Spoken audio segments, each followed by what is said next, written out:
विश्वासात घेऊन प्रत्येक गोष्ट सांगण्याचा प्रयत्न करतो. राऊत साहेब, पण उमेदवारी अर्ज दाखल करण्यासाठी अजूनही 48 तास आहे ना, उद्याचा सगळ्याच दिवस आहे उमेदवारांच्या ना. हो. हातात आहेत.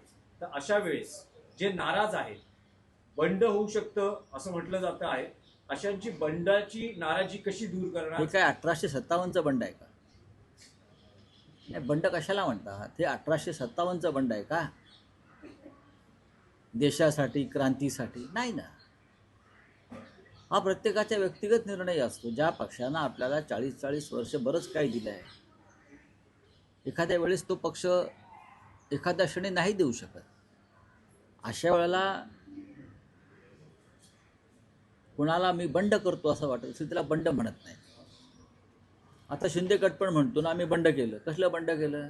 घंटा कसलं बंड केलं? जाऊन बुटच चाटतायत ना भाजपवाल्यांचे.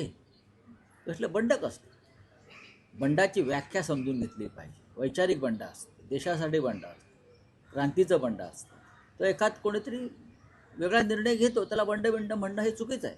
एवढ्या उमेदवारी जाहीर झालेल्या आहेत, त्यामध्ये बऱ्याच नेत्यांच्या आमदारांच्या मुलांना देखील दिल्याचं समोर आलं. नाही, त्यात चुकीचं काही नाही. प्रभूंचा मुलगा अनेक वर्ष युवा सेनेचं काम करतो आहे. तरुणांना संधी द्यायची नाही का? ही घराणेशाही कुठे आहे? आमच्यासारखे लोक असं मानतात की ठीक आहे, कार्यकर्त्यांना संधी मिळायला पाहिजे. पण अनेक आमदारांची जी मुलं आहेत ती अनेक वर्ष युवा सेनेच्या माध्यमातून जर काम करत आहेत, पक्षात महाराष्ट्रात जाऊन काम करत आहेत, मुंबईत नाही, अशा तरुण कार्यकर्त्यांना संधी दिली नाही तर पक्ष पुढे जाणार कसा? ही तरुणांची संघटना जेव्हा मानतो तेव्हा आता आमच्या पिढीनं मागे राहिलं पाहिजे आणि तरुणांना संधी दिली पाहिजे.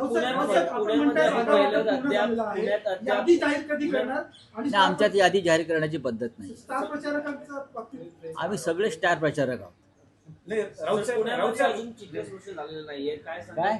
पुण्यात चित्र अजून स्पष्ट झालेलं होईल ना, जास्त व्हायलाच पाहिजे ना. कारण काल रात्री मॅरेथॉन बैठक झाला, नाही होते तिकडे स्थानिक पदाधिकारी होते. पुण्यामध्ये काँग्रेससोबत तुम्ही जाणार का? पुण्यामध्ये 3 पक्ष 4 पक्ष एकत्र आहेत. थोडा वेळ लागला.